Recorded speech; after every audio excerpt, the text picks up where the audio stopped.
उत्तर प्रदेश की योगी सरकार द्वारा खान पान की सामग्री उत्पादों पर हलाल सर्टिफिकेट दिए जाने और लिखे जाने पर रोक लगाई गई, जिससे देश प्रदेश की राजनीति पूरी तरह गर्माती हुई नजर आ रही है। और सरकार के आदेश पर उत्तर प्रदेश के सभी जनपदों में खाद्य विभाग द्वारा छापामार कार्रवाई की जा रही है। खाद्य विभाग के अधिकारियों का कहना है कि खाने पीने के उत्पादों पर हलाल लिखकर बेचना या प्रतिष्ठान पर हलाल लिखकर एक खास वर्ग के ग्राहकों को आकर्षित करने पर रोक लगा दी गई है। इस मामले को लेकर मुरादाबाद के सांसद डॉक्टर एसटी हसन ने बड़ा बयान दिया। उन्होंने कहा कि इलेक्शन चल रहा है और इलेक्शन आने वाला है, ये उसी का स्टेट है।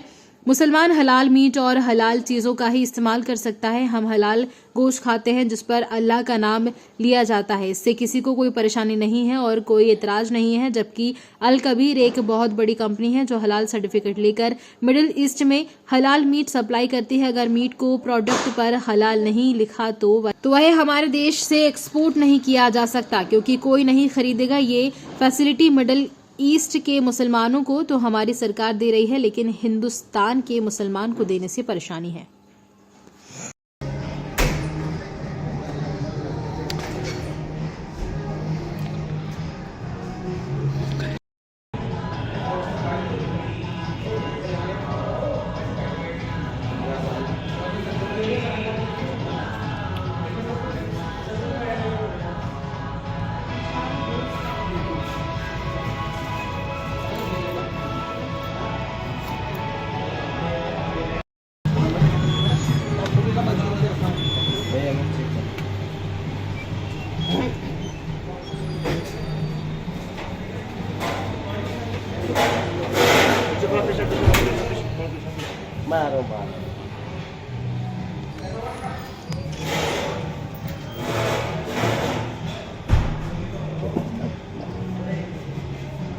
ये लो ना यार, पूरा लो, तुम लोग फोटो वो लेंगे, ठीक है? देखो ऐसे लिखा है, ये बना दियो हम करना क्या हो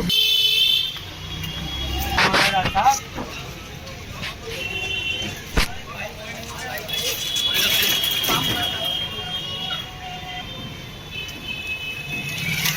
मियां की वीडियो बन नहीं किया।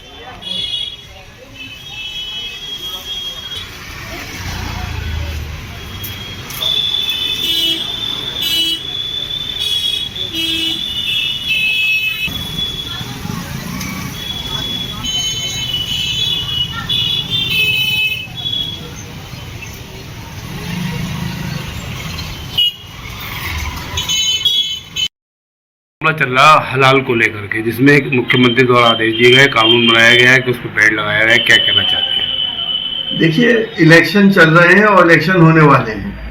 ये एक इलेक्शन स्टंट है। मुसलमान हलाल मीट और हलाल चीज़ें ही इस्तेमाल कर सकता है, उसके अलावा वो कुछ नहीं करता। बहुत सी चीज़ें ऐसी हैं जो मुसलमान को अलाउड नहीं है। गोश्त, हम हलाल गोश्त खाते हैं जिस जानवर की कुर्बानी के ऊपर अल्लाह का नाम लिया जाता है, और इससे किसी दूसरे को कोई परेशानी नहीं। कितने हमारे हिंदू भाई हमारे साथ दावतों में मटन कोरमा और बिरयानी खाया करते हैं, बड़े शौक से खाते हैं, किसी को कभी कोई इतराज़ नहीं होता। तो हलाल में तो किसी को कोई प्रॉब्लम ही नहीं है। हम जो गोश्त एक्सपोर्ट कर रहे हैं, अल कबीर बहुत बड़ी एक फर्म है जो मिडिल ईस्ट में गोश्त को एक्सपोर्ट करती है, वो हलाल सर्टिफिकेट लेके भेजती है। तो अगर वो हलाल सर्टिफिकेट उस पर ना हो तो मिडिल ईस्ट में हमारा एक्सपोर्ट नहीं होगा। हम वहाँ के मुसलमानों को तो ये फैसिलिटी दे रहे हैं, हिंदुस्तान के मुसलमानों को, खास तौर से यूपी के मुसलमान को ये फैसिलिटी बंद की जा रही है, जबकि इसका कोई औचित्य तो है नहीं। बहुत सी चीज़ें ऐसी हैं कि जैसे कि गाय का पेशाब है या गाय का गोबर है, वो मुसलमान के लिए हराम है। अगर किसी चीज़ में मिला हुआ है तो हमारे लिए नाजायज़ है। और सूअर की चर्बी अगर किसी कॉस्मेटिक का बेस है तो वो भी हम नहीं इस्तेमाल कर सकते।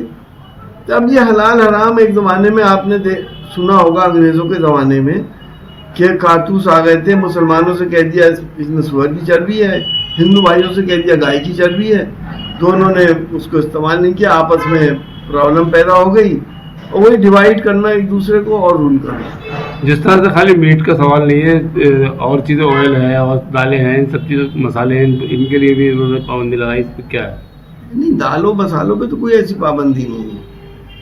वो तो जो ऐसी चीज़ें हैं जिसमें अगर ऑयल बेस्ड सुअर की चर्बी है तो वो जायज़ नहीं है। डॉक्टर साहब, उत्तरकाशी में काफ़ी दिनों से मजदूर फंसे हुए हैं। 12 दिन हो गए, लगभग 41 मजदूर फंसे हैं। उस पर कार्य भी चल रहा है। एक चिकित्सक के नाते अगर वो निकाले भी गए तो उनको किस तरीके की एहतियात बरतनी पड़ेगी और उसमें क्या कहना चाहेंगे? देखिए, काफ़ी टाइम हो गया, तकरीबन 12 दिन गुजर गए।